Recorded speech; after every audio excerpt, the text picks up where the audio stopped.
I think the NBA would love somebody like Cooper Flagg. Now, I mean, maybe you understand where I'm going with this. I think the NBA would love somebody like Cooper Flagg being in a place like Boston or Utah. Like Cooper Flagg being somewhere like Memphis wouldn't work. Miami could potentially work. Washington could, because it's the nation's capital, maybe.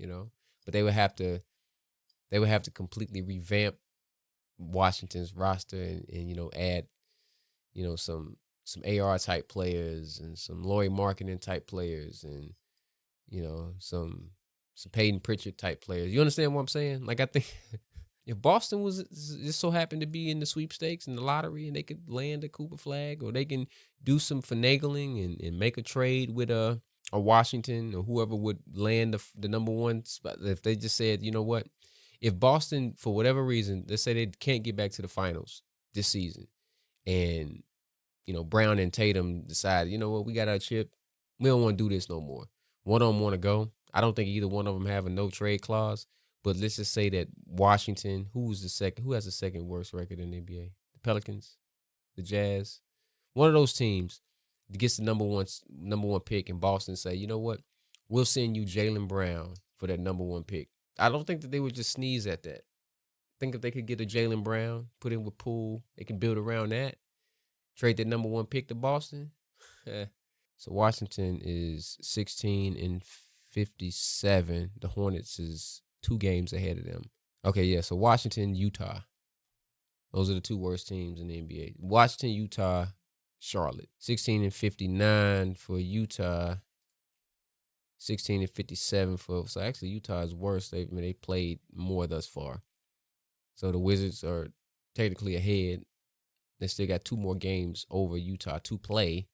So they could finish with a better record. I don't know why they would want to, but they could finish with a better record. So basically Utah, Washington, Charlotte. But, the way the ping pong balls bounce or the way that they rig the ping pong balls to bounce, these 3 teams might have the best odds to get him.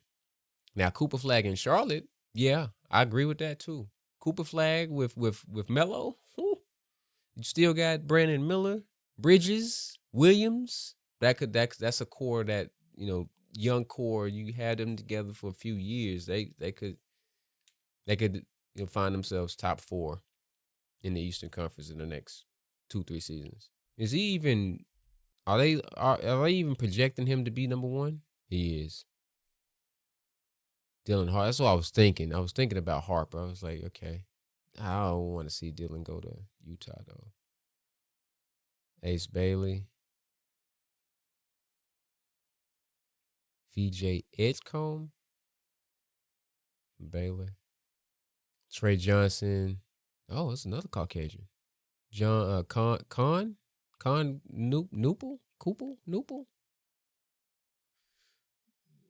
I'll try it. Man, it's another Wait a minute. That's 3 Caucasians in the top 10? Man, what the hell's going on with basketball? Interesting. I'm not even going to try to pronounce that. Chase Richardson. Derek Queen. You better slay. Derek. And then Jeremiah Fears. I don't know none of these dudes. The only cats I know is Cooper and Dylan. I feel like I've heard of Ace Bailey, but I ain't seen him play.